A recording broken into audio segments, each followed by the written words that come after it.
que bajamos como 600 metros de golpe. Frío, ruido, caos absoluto. Ese sonido del momento del impacto, y yo me morí.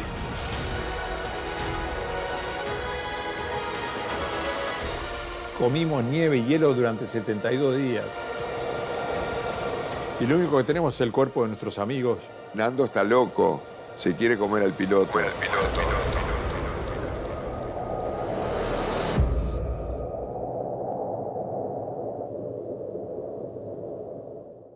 Él se acuerda perfectamente del accidente porque estuvo consciente.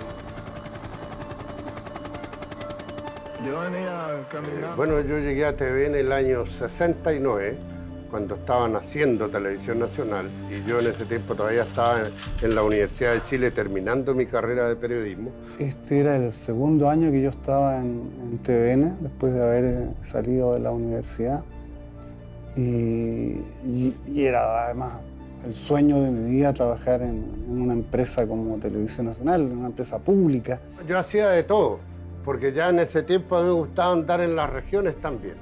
Yo fui el primer periodista que fue, por ejemplo, de Televisión Nacional de Chile a Chillán. Por aquí tenemos al arriero, a este chilenazo. Yo creo que la noticia del rescate y de la sobrevivencia ha sido la noticia más importante que ha surgido en Chile. Los sobrevivientes que ahora va a partir a Uruguay. Este caso me cambia la vida para siempre.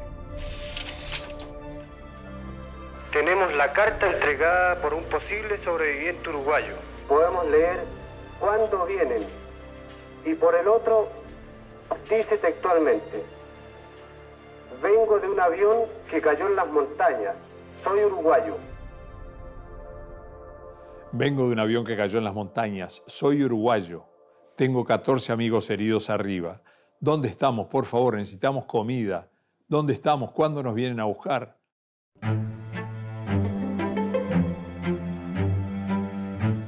Esta es la primera entrevista que doy en 10 años. En 10 años para televisión. Me llaman de todo el mundo ahora. La tragedia y milagro de los Andes no se entienden sin Fernando Parrado, el sobreviviente que guió hace 50 años a sus compañeros hacia un rescate impensado entre lágrimas y volcanes. En una exclusiva mundial para la televisión, Nando revive junto a TVN la mayor proeza de sobrevivencia aérea de la que se tiene registro.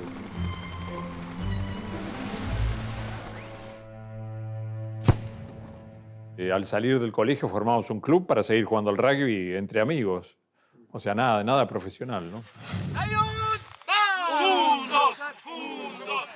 Fuimos invitados por All Boys de Chile a jugar un partido allá y, bueno, Marcelo Pérez del Castillo, nuestro capitán, se encargó de organizar todo. Miraba con ansiedad y con esmero y con alegría el futuro de mi vida, que iba a ser perfecta, qué buena vida y qué equivocado estaba cuando me atropelló, ¿no? Ese destino ese día. 45 personas en total se embarcan ese 12 de octubre desde Uruguay, tripulación, rugbyistas y otras personas.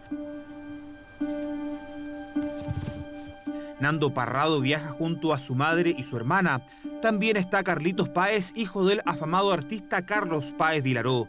El avión, que hace una escala en Mendoza por malas condiciones, comienza el cruce de la cordillera de los Andes el 13 de octubre.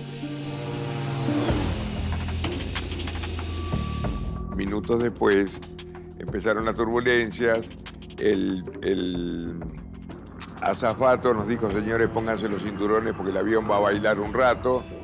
Nos ponemos los cinturones, pero el clima que se vivía adentro era todo en broma. Fíjate que éramos todos chicos. Con esa inconsciencia de la juventud le gritamos como en la Plaza de Toros: ¡ole!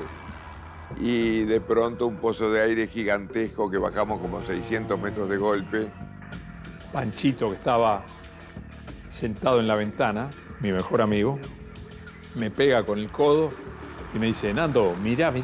Y yo miro y muy cerca del avión, mezclado con las nubes, yo qué sé, 100 metros, 50, 80, 200, pasa una montaña negra y blanca a la velocidad del avión, mezclada con las nubes.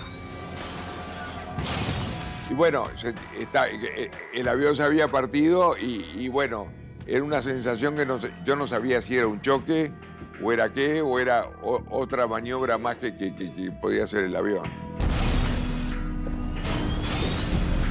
No, yo no lo vi partido porque el avión se partió 10 centímetros atrás mío, o sea que pero yo no miraba para atrás. Yo lo que sí sentí frío, ruido, caos absoluto.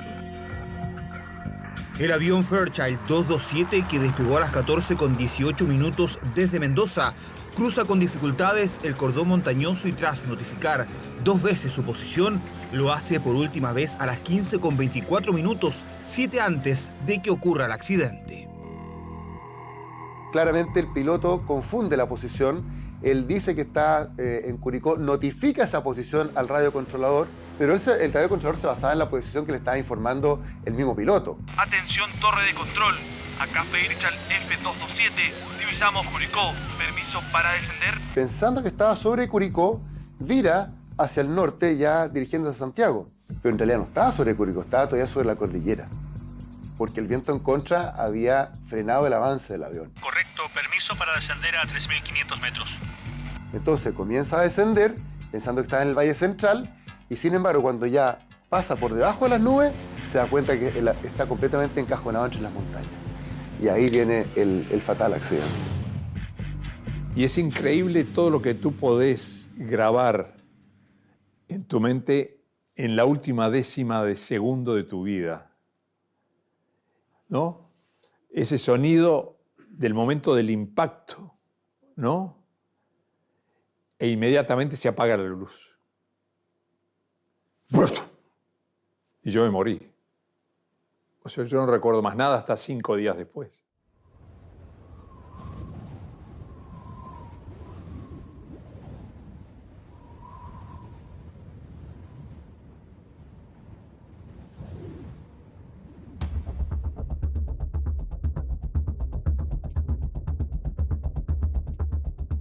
Uno, claro, no solo lamentaba que haya ocurrido esa tragedia, la muerte, pensaba uno de tantas personas, sino que también uno se quedaba, digamos, con la sensación de que era un accidente más. Y nunca nadie, o sea, yo por lo menos no pensaba que podía haber sobrevivientes.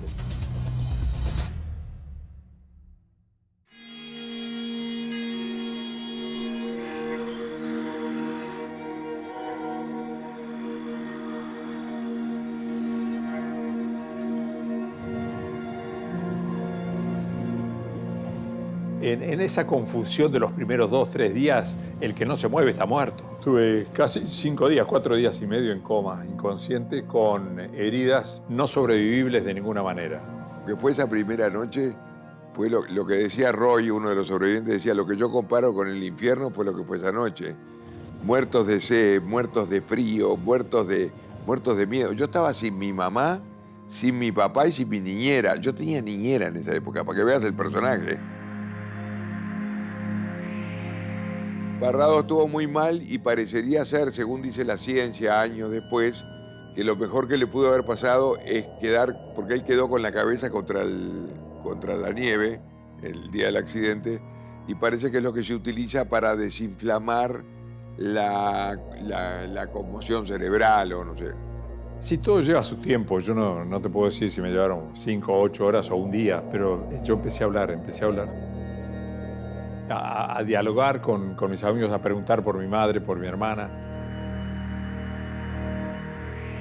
Al otro día pasaron 2 aviones 2 veces por arriba nuestro, que nosotros creímos que nos habían visto, pero eran aviones que pasaban a 1000 metros de altura, porque tenían que librar parte de la cordillera y parte para arriba. Que me acuerdo que le gritamos, fíjate vos el absurdo, le gritábamos a los aviones, y el avión no te va a escuchar nunca nada. Hasta celebramos, me acuerdo que había media botella de whisky que nos la tomamos con Canesa, celebrando que nos habían visto, y empezamos a esperar a que nos vengan a buscar. Y empezaron a pasar los minutos, y nadie venía a buscarnos, y empezaron a pasar las horas.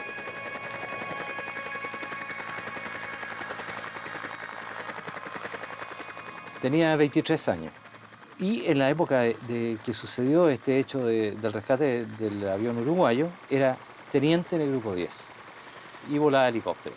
Durante la búsqueda se organizaron planes muy intensivos con grupos de 8, 10, 12 aeronaves asignadas a distintas zonas en la cordillera central de Chile, donde presumíamos la trayectoria probable que había tenido el avión antes de su accidente.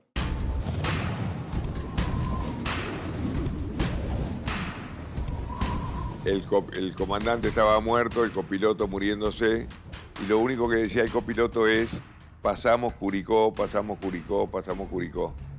Que fue la gran equivocación, porque él no había pasado Curicó. Nosotros estábamos en territorio argentino, en realidad. Claro, aquí nadie podía sospechar dónde cayó ese avión, porque no había ninguna información, salvo la que del momento en que se perdió contacto con ellos nomás, pero nunca más se supo dónde había caído el avión, si no habría sido más fácil buscarlo también. Ese año volamos intensamente buscando en los meses de octubre y noviembre y no encontramos nada. Principalmente porque nosotros siempre buscamos el avión en Chile y el avión estaba en Argentina.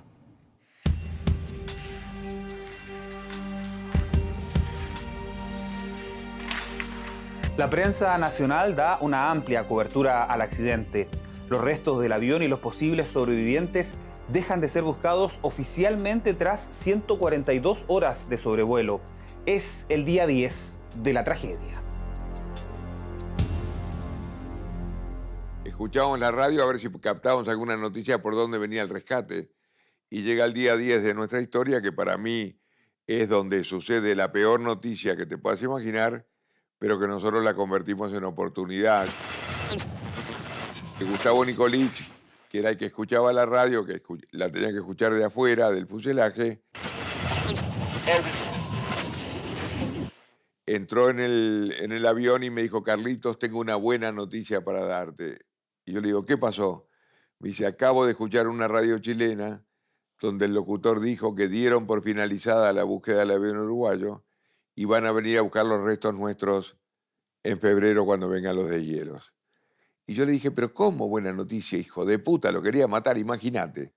Y él me agarra del cuello, me mira a los ojos y me dijo: Carlitos, ¿sabes por qué es buena noticia? ¿Por qué? Le digo yo. Porque ahora dependemos de nosotros y no de los de afuera. Es un día definitivo, ¿no? Que a mí me marcó mucho. Entré en pánico. En ese momento entro en pánico y me acuerdo de algo que mi padre me decía, que el pánico te mata y el miedo te salva. El pánico no te deja pensar.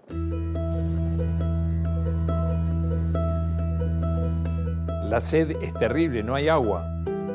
No hay agua, hay nieve y hielo. Nosotros comimos nieve y hielo durante 72 días.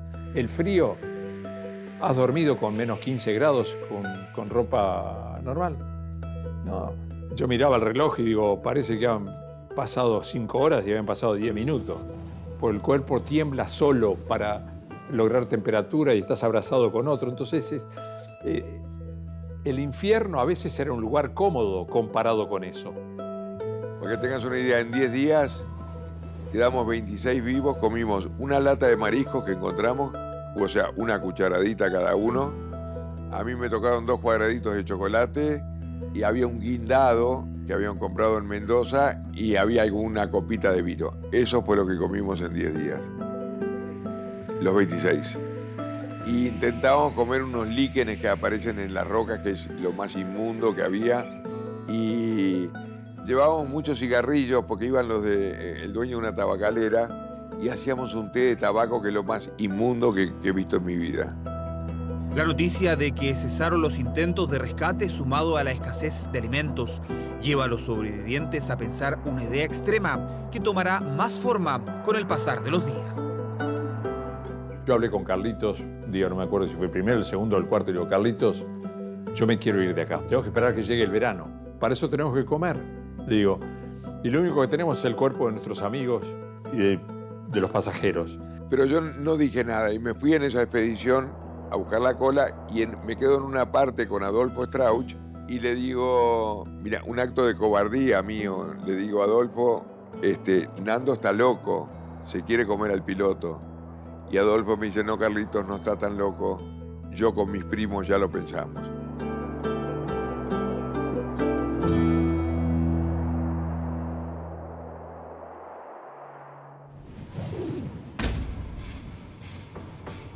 El grupo de sobrevivientes recibe un golpe duro en la cordillera. La búsqueda de rescate no continúa ante las pésimas condiciones. Solo un grupo de padres sigue por iniciativa y recursos propios. El más insistente es el artista Carlos Páez Vilaró, padre de Carlitos.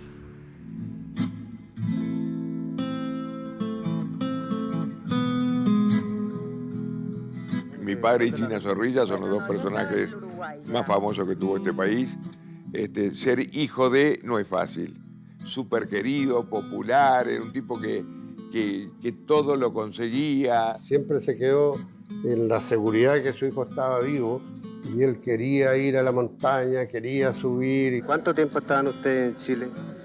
Bueno, yo estoy desde el día del accidente, nunca perdí la fe. Tenía una fe tremenda porque sentía que su hijo y todos los demás eran jóvenes fuertes. Entonces pensaba que perfectamente podrían haber resistido. En Chile le decían el padre loco que busca el cabro perdido. Esa era la frase que tenía.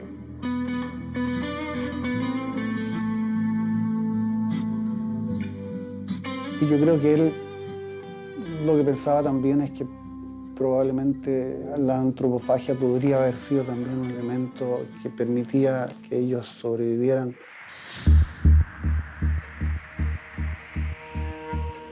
Yo hablé con Carlitos, un día no me acuerdo si fue el primero, el segundo o el cuarto, y le digo, Carlitos, yo me quiero ir de acá. Tenemos que esperar a que llegue el verano. Para eso tenemos que comer, le digo. Y lo único que tenemos es el cuerpo de nuestros amigos y de los pasajeros. Lo que comenzó como una idea radical se transforma en su única forma de sobrevivencia. En conjunto toma la decisión de alimentarse de sus compañeros y un pacto de nunca revelar de quiénes se trata. La primera cosa que hicimos fue un pacto solemne entre todos nosotros que si alguno de nosotros moría quedaba a disposición de los demás. Y la segunda cosa que hicimos fue encomendarle a los estudiantes de medicina que habían asumido su rol de médicos que se ocuparan del asunto y se ocuparon.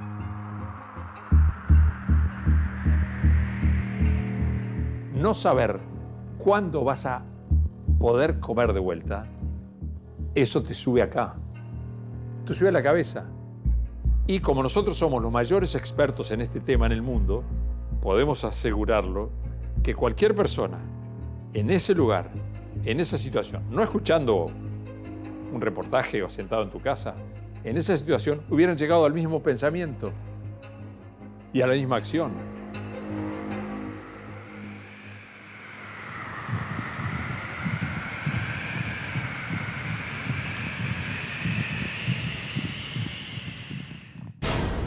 Para mí fue el peor día de la historia. No, yo sentí un ruido raro cuando miro hacia donde venía el ruido, que no sabía si era viento, trueno, una cosa rara. De repente, ¡guau!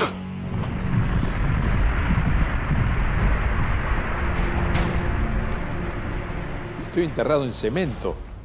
¿Viste? No es que te podés mover, porque la nieve entra y cómo se ajusta. Lo recuerdo como que Dios nos daba vuelta a la espalda y el único objetivo mío era justo el día del cumpleaños de mi padre, era salir a saludar a mi padre. Me estaba por explotar el pecho y en eso alguien me saca la nieve de la cara, que creo fue Carlitos. El hecho que yo lo destape a Parrado es lo que permite que después Parrado nos saque a todos de la historia.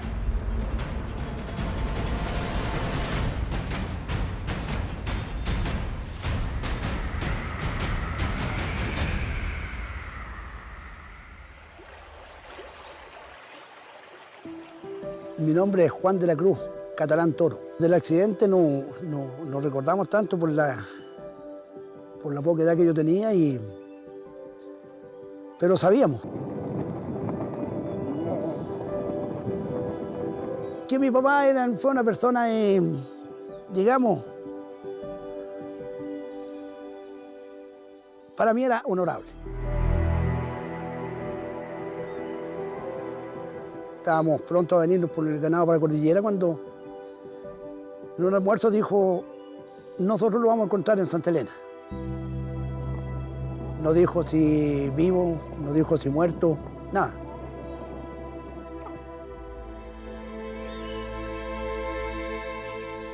En las filosas islas de nieve, estos náufragos rasguñan minutos de vida a la muerte. Tras el aluvión solo quedan 19 personas vivas. Reencontrarse con sus padres es el motor para los sobrevivientes, aún más para Nando, quien ve morir en las montañas a su madre, su hermana y su mejor amigo. Yo enterré el mismo día, yo los enterré con mis manos, a mi madre, a mi hermana, ¿no? A Panchito. Y lo tenés que hacer. En la guerra tenés que hacer cosas que no quisieras hacer. Yo tenía dos pensamientos cotidianos, dos que me taladraban la cabeza, dos. Uno, cómo me iba a morir. Y después, nunca voy a tener una familia. Nunca voy a tener una vida. Nunca voy a conocer una chica. Pero yo dije, yo no puedo sufrir, no puedo dedicarle en esta situación, en mi mente, en mi esfuerzo, el 80% a esto. Yo tengo que sobrevivir yo tengo que volver a mi padre, quiero volver, yo no me quiero morir.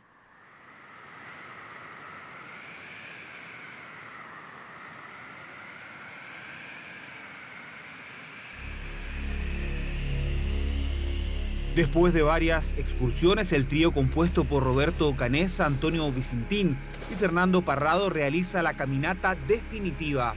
Almohadas y 4 pares de calcetines en los pies, 3 jeans y algo de coñac para la proeza de todos los tiempos. Vicentín retorna con el grupo ante lo que vieron en la montaña al tercer día de expedición. De lo que vimos hacia el otro lado nos cambió todo el mapa mental. ¿Qué vieron cuando llegaron a la cumbre? Yo pensaba ver un pueblito, un valle con un pueblito, unas carreteras. Y cuando vimos montañas, montañas y montañas y más montañas y nada más que montañas, hasta el horizonte. Roberto, yo para atrás no vuelvo. A morirme sentado, me voy a morir contra estas montañas. Si tú quieres venir, yo quiero que vengas, yo no puedo hacerlo solo. Nos abrazamos y me dijo, vamos. Pero una vez que cruzamos esas puertas invisibles de la muerte, no hay vuelta atrás. Estás muerto vivo.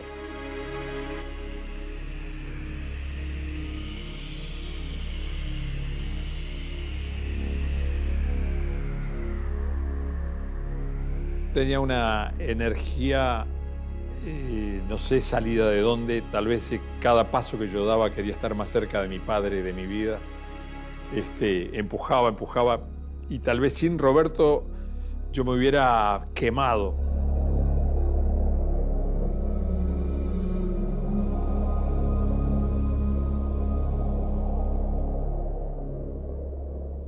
Un milagro. Solamente un milagro. Porque yo, como soy de cordillera, yo sé por dónde se puede andar y por dónde se va a matar.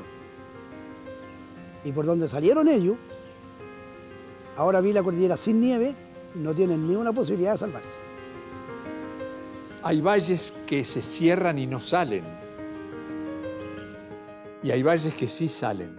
Nosotros teníamos 2 valles, uno a la izquierda y uno a la derecha. ¿Por qué tomamos el de la derecha?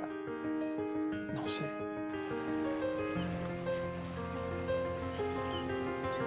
Roberto lo ve a Sergio Catalán antes que yo. Roberto está mirando hacia el norte, ¿no? Y yo estaba mirando hacia el sol, hacia el sur, hacia el oeste. Y él me dice, un hombre a caballo, allá abajo, porque había que bajar toda la ladera, estábamos en una montaña y un río allá abajo. Un hombre a caballo. Y ahí le entramos a gritar, y en el silencio majestuoso de los Andes, él para el caballo, ¿no?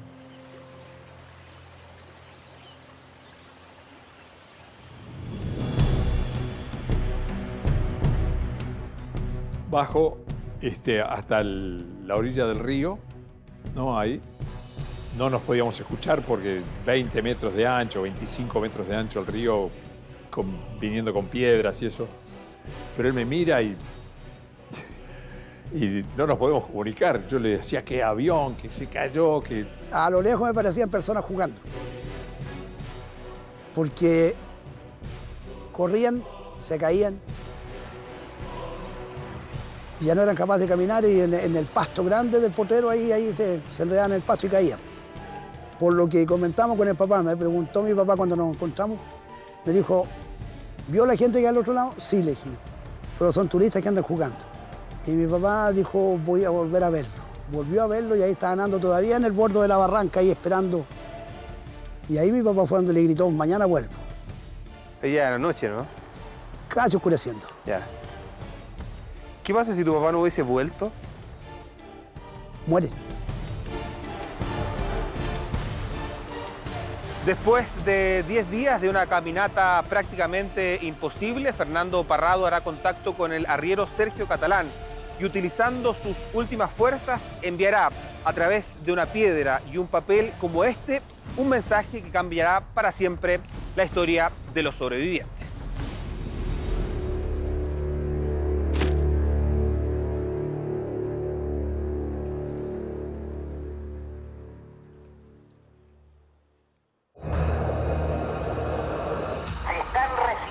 Informaciones oficiales. Fue encontrado un avión uruguayo. Yo partí inmediatamente para allá. Tenemos la carta entregada por un posible sobreviviente uruguayo. Vengo de un avión que cayó en las montañas. Tengo 14 amigos heridos arriba. ¿Dónde estamos? Por favor, necesitamos comida. En esta zona fue donde Nando se comió el pan. Era el final de nuestro dolor, el final de nuestra angustia, el final de nuestro drama.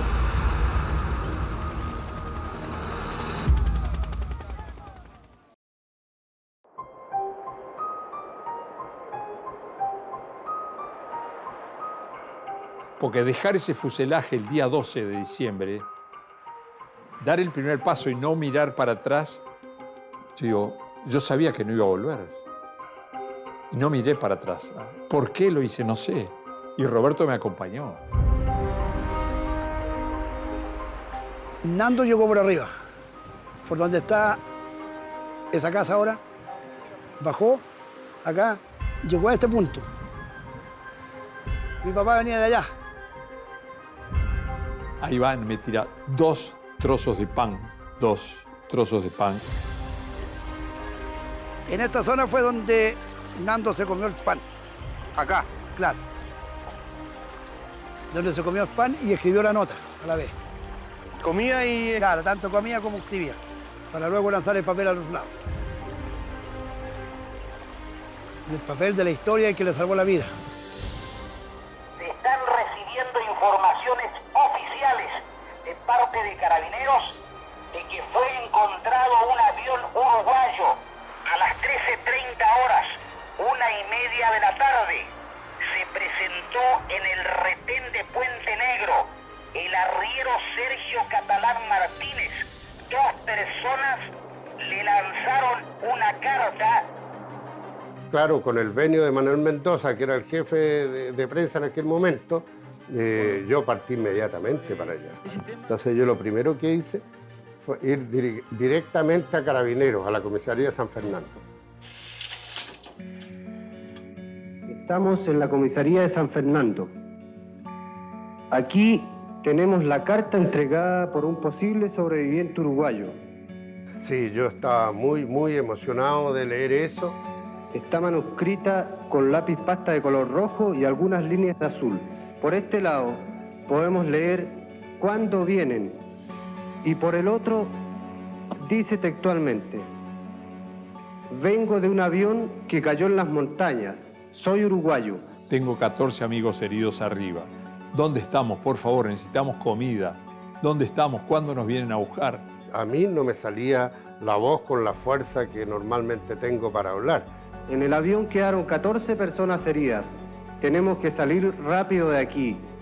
No había ninguna duda que era la noticia más grande que ocurría en esos minutos en el mundo. no solo en nuestro país. Por favor, no podemos ni caminar. ¿Dónde estamos? Y a continuación, más abajo, podemos leer la respuesta del arriero. Va a venir luego un hombre a verlos, que le fui a decir, contésteme, ¿qué quiere Sergio Martínez? Y por eso es que después que yo leí ese papel y lo mandé de vuelta a Santiago al canal, yo dije, tenemos que encontrar el sendero para llegar a los Maitenes, donde están Parrado y Canesa.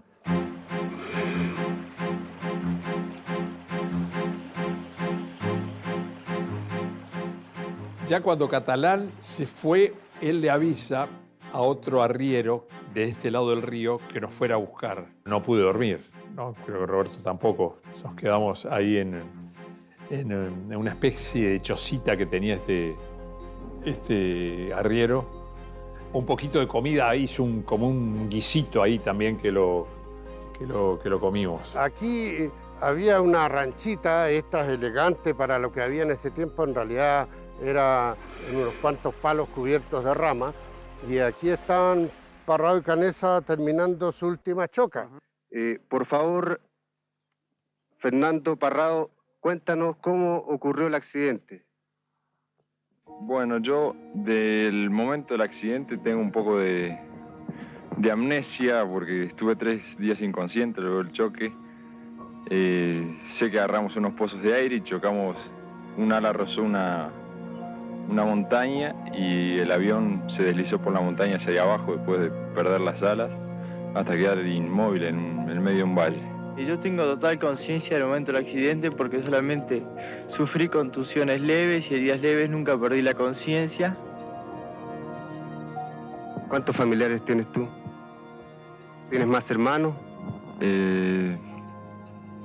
Tenía a mi madre y a mi hermana que lamentablemente fallecieron en el avión y me queda otra hermana. Entonces yo le pregunto a Dios, ¿por qué murió mi madre, mi hermana Panchito, Guido, 17 años, mi hermana 18, llena de vida, quería vivir? ¿Por qué? ¿Está mejor contigo arriba? Hay un corte en la película, ahí pasó un rato, pues yo quedé muy impactado por esa respuesta, cómo todavía esos jóvenes tenían fuerza para seguir adelante.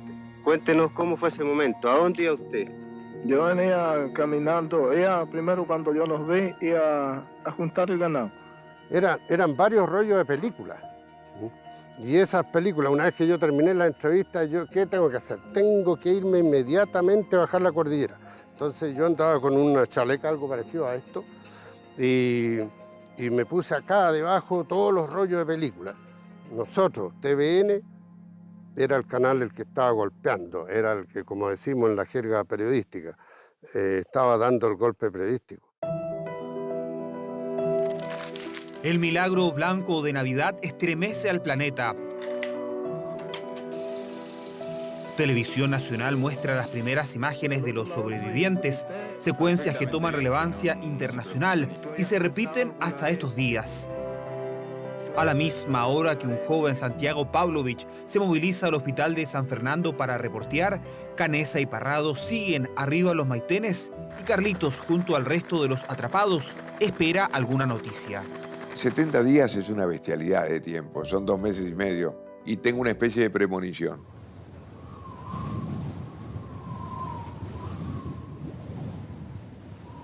Y como que habían llegado a algún lado, y no me animo a contarlo.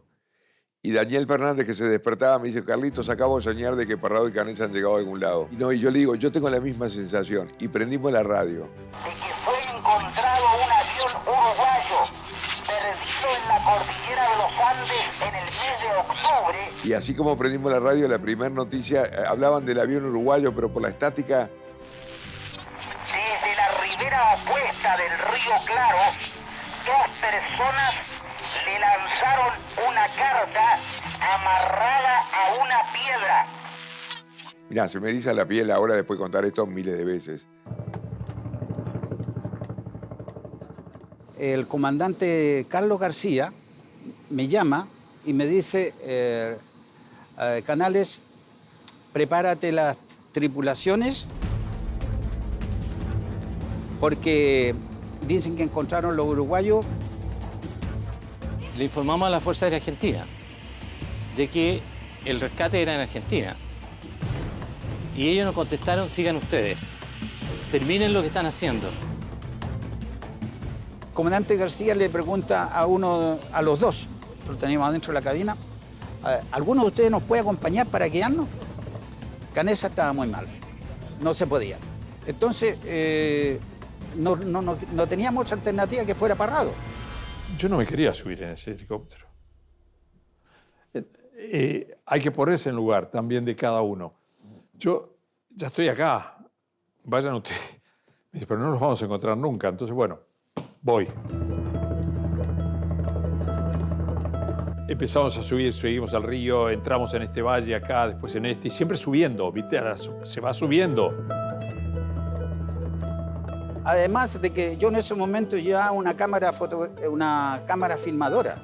Fue una gestión que hizo TVN con el gobierno, al parecer, y me la entregaron a mí porque yo iba en el puesto de copiloto.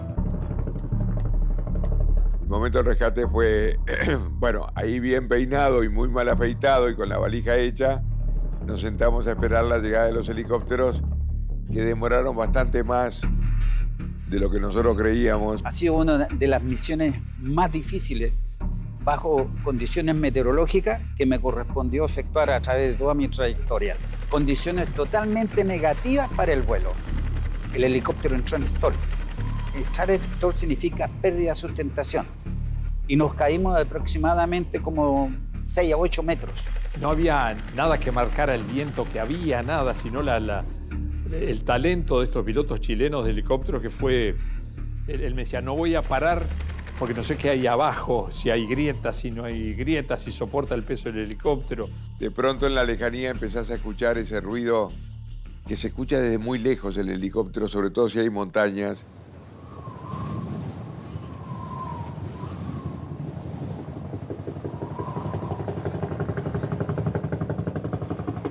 Que se empezaba a aproximar cada vez más hasta que de pronto irrumpieron en ese valle. Yo los veía como dos pájaros gigantescos, portadores de libertad. Debe haber sido alucinante para los pilotos vernos después de 70 días.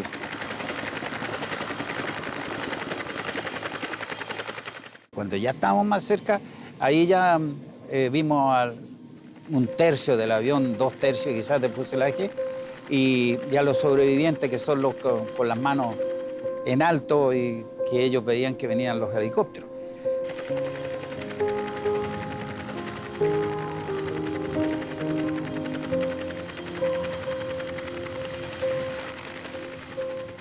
Y empiezan a bajar y de 4 o 5 metros de altura se descuelgan 3 personajes del Cuerpo de Socorro Andino chileno.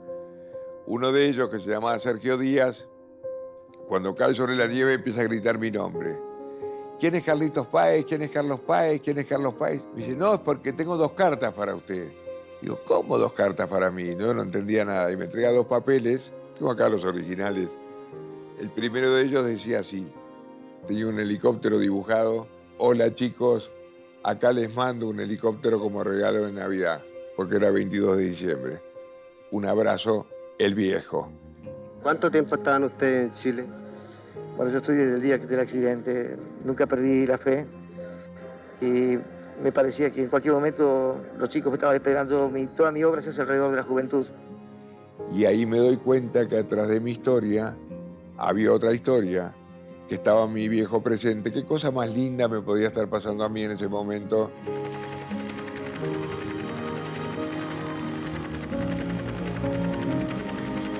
Yo no había visto nunca antes en mi vida gente joven que se tirara al suelo llorando encima del pasto, porque el pasto y lo verde era el sinónimo de volver a vivir de nuevo. Era el final de nuestro dolor, el final de nuestra angustia, el final de nuestro drama, pero era el principio de la libertad, era el regreso a casa.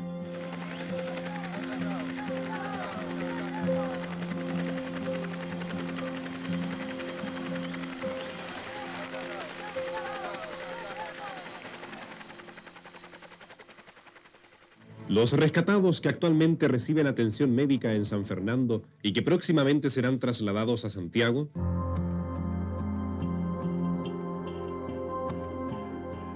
Los facultativos, asombrados por la vitalidad de los sobrevivientes, no han encontrado una explicación lógica al increíble suceso que conmovió a Latinoamérica. Que cuando se supo que estaban vivos, el comentario era ¿cómo? Y realmente inmediatamente tú pensabas en la antropofagia, o sea que realmente habían tenido que recurrir a comerse a las personas que murieron en el accidente. Era la única manera de sobrevivir. Y el alimento que traían ellos era carne.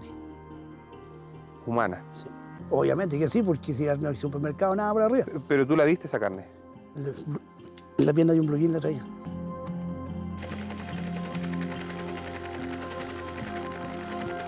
Ellos contaban abiertamente todo lo que habían hecho y cómo había sido. Y dijimos, no, esto vamos a parar en la cordillera donde no haya nadie y vamos a conversar. Antes de bajar, porque ustedes tienen que tomar conciencia de que esta información va a dar la vuelta al mundo y va a llegar a Montevideo, donde están las familias de todos los que, de los que sobrevivieron y los que no sobrevivieron. Ahí un periodista le pregunta a uno de los sobrevivientes si habían tenido que comerse a sus muertos. Y uno de los padres, digamos, de los sobrevivientes, se abalanza sobre el periodista y le dice, ¿cómo se le ocurre preguntar esto fuera de aquí? Y ahí lo paran a este hombre y los sobrevivientes le dicen, papá, cálmese porque ellos están preguntando lo que ocurrió.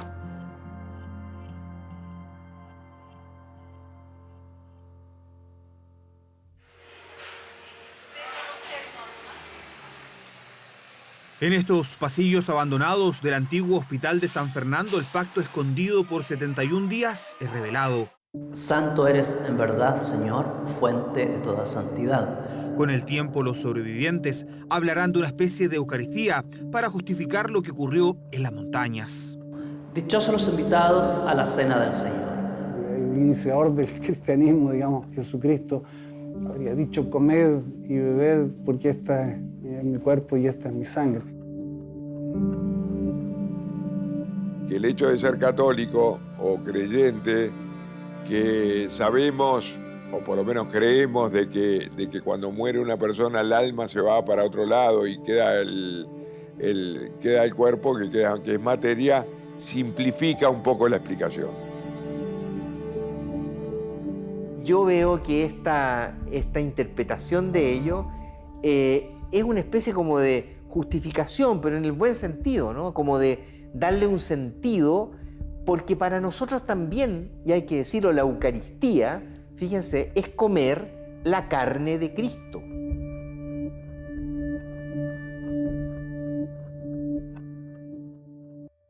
Los jóvenes uruguayos que aún permanecen en el país, 9 en total, acompañados de sus familiares, regresarán a su patria por vía aérea en las próximas horas. En la pantalla los vemos cuando celebraban la Navidad en suelo chileno. Sobre la explotación de la prensa, el ministro secretario general de Gobierno subrogante, Arsenio Pupán, entregó esta tarde una declaración pública en la que, primero, lamenta profundamente estas informaciones. En un diario se publicó que se había producido un canibalismo desatado y que Dios los perdone. Entonces una de las preguntas que yo hacía, porque en el fondo tratábamos de tener mucho tacto. Roberto Canessa, ¿cuál es tu opinión respecto de algunos problemas de tipo publicitario en nuestro país? ¿Estás amargado? No, yo preveía todo eso y preveía que iba a pasar. Sin embargo, eso a mí no me afectó de ninguna manera. Sabía que iba a pasar, ya los diarios ya ni hablan, así que estaba todo muy tranquilo. Quizás podría haber sido más directo en la pregunta porque ese era un tema central. ¿Cuál es su opinión respecto de algunos desbordes sensacionalistas de nuestra prensa o no quiere referirse? En todos los países existe. Pero la gente, el pueblo, el espíritu de un pueblo es el que importa y he visto cómo ha reaccionado. Roberto Canessa, arrebatado por los periodistas y firmando autógrafos para público chileno que se ha acercado hasta la losa de Pudahuel a despedir el avión LAN Boeing 727 que los llevará directamente a Montevideo. ¡Viva Uruguay y viva Chile!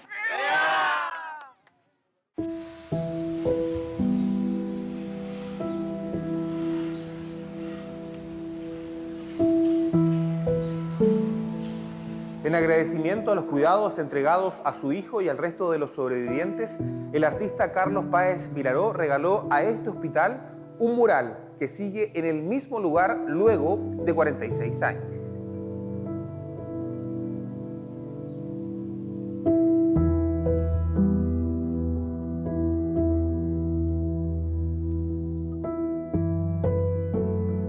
Creo que en esta búsqueda que se realizó, el gran triunfador no es todo el aparato de búsqueda, sino el pueblo chileno. El pueblo chileno que yo pude conocer a fondo desde la raíz. Al decir el pueblo chileno lo digo desde el más simple arriero. Ojalá lo hubiera visto más tiempo. Lo he ido a visitar 3, 4 veces, ¿no? Ha venido siempre aquí y siempre un abrazo fraternal y ha sido una persona realmente importante en mi vida, ¿no? Fue el nexo entre mi muerte y la vida, don Sergio.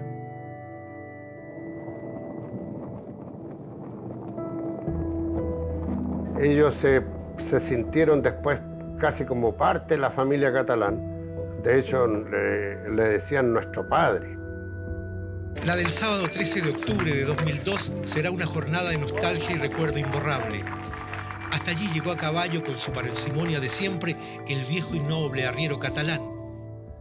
Me gusta y nos deja un buen recuerdo porque nosotros, a Dios gracias, somos todos más o menos cortados con la misma tijera, como se dice.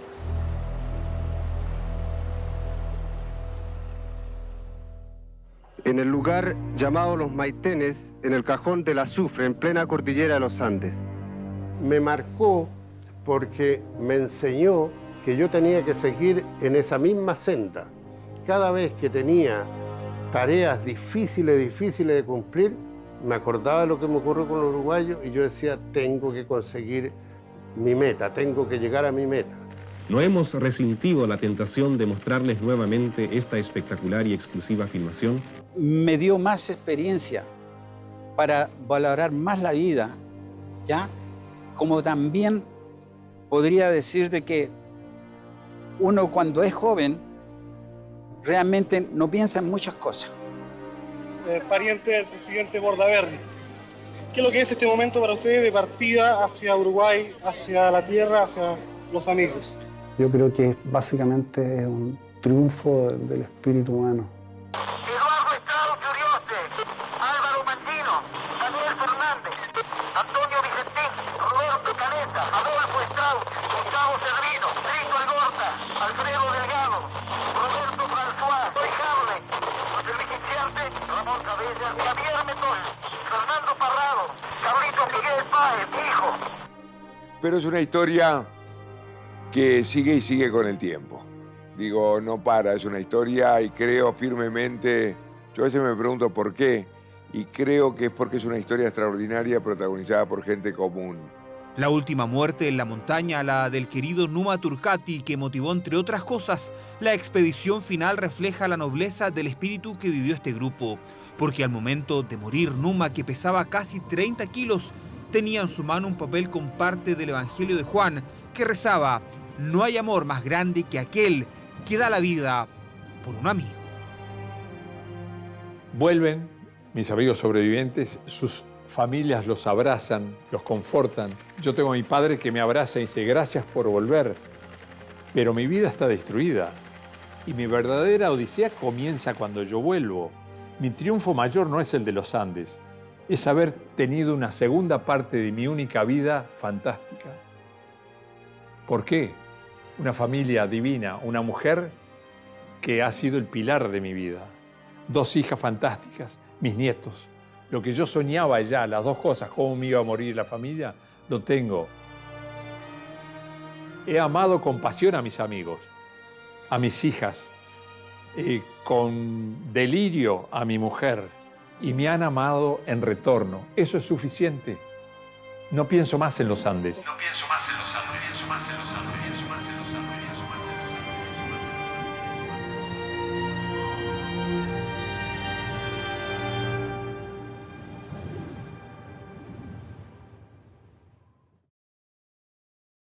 Sobre ese tema, No, sí, pensamos no contestar. que nos evadíamos pensando en pasar Navidad con la familia. Sí, he vuelto, sí. 3 veces. Una vez volvimos 11 de los sobrevivientes, otra vez volví con Discovery Channel, que hizo un documental, y hace 3 o 4 años volví con 2 hijos y 4 nietos. Y fue duro. Ahí en ese lugar se respira mucho dolor. 11 veces. ¿Por qué? Acompañar a mi padre. Mi padre fue 18 veces a poner flores en la tumba de mi madre y mi hermana en los Andes. Tratar de verlo de nuevo, ya que sé que en este momento me voy a estar precisando y yo a él mucho, ¿no? Y después la última vez fui con mis hijas, que me dijeron, papá, queremos ir ahí, porque nosotros nacimos ahí. Si vos no hubieras hecho lo que hiciste, si no hubieras sufrido lo que sufriste, nosotras no estaríamos respirando. Así como los protagonistas vuelven cada cierto tiempo a la montaña, es necesario también revivir, tras 5 décadas, el recuerdo de una proeza que no tiene registros similares en la historia. Una tragedia reconvertida en milagro gracias a la lucha sin precedentes del espíritu humano.